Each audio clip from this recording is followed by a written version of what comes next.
I think it's important that people remember what the world was like before October 7th. It was a different world.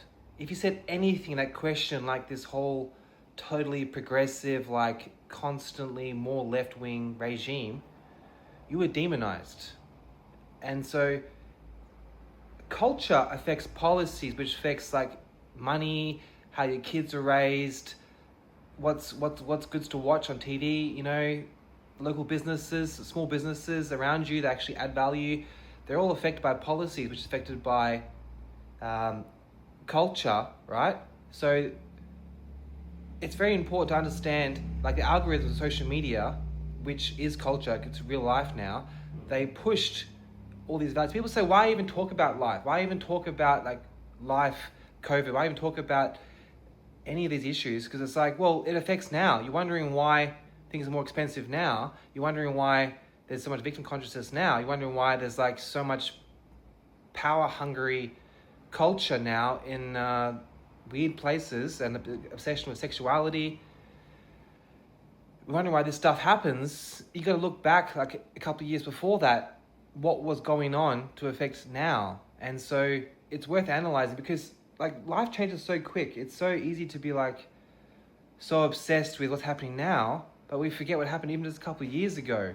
Like, do you remember on Facebook during 2021, you just have whole things taken off your thread? Like I would have debates with like 20, 30 people, and no swearing, no violence, no cultural linguistic diversity making fun of, or no scientific claims, but I'd have just whole threads, comments deleted, no warning, no nothing. It's literally just like you're in public forum because, Facebook, Twitter, these places, it's like you go to public hall in a small town 200 years ago. You envision in your mind like a town, right? You live in a town with 10,000 people. There's like a little town hall with a little mayor, and there's a big issue going on. All of the landowners or people who are like of age and interested in political and social affairs would get together in town hall and discuss big events. But what was happening pre-October 7th was that they would just like come up to you and basically put tape on your face to deny your ability to talk in a public discourse. And when October 7th happened, they needed the world to be culturally right-wing for the right-wing policies to come into fruition, which is pro-war with Iran and pro-Israel migration, culturally, and just, the partnership between Israel and the United States was pushed since October 7th.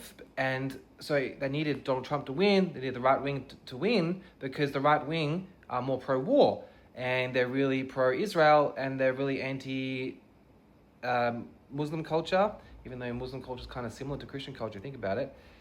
And so the algorithms change whereby you're allowed to now on social media say some right-wing stuff culturally, but no one's talking about like the years before that when you couldn't, and that affected culture. Like now, I think Australians are struggling more than Americans to adjust to the fact that we've been kind of hoodwinked with our, left-wing values. The idea of like, yeah, just date whoever you want, like, don't be ambitious, or even just make, just focus on your career and that's it, and screw family or morality.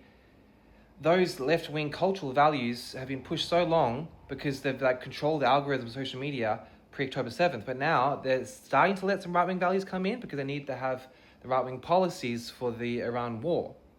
But it's still taken a while for the right-wing values to come into culture in Australia because the policies and algorithms were pushed for so long that you had to be left-wing. So I think it's worth talking about those issues.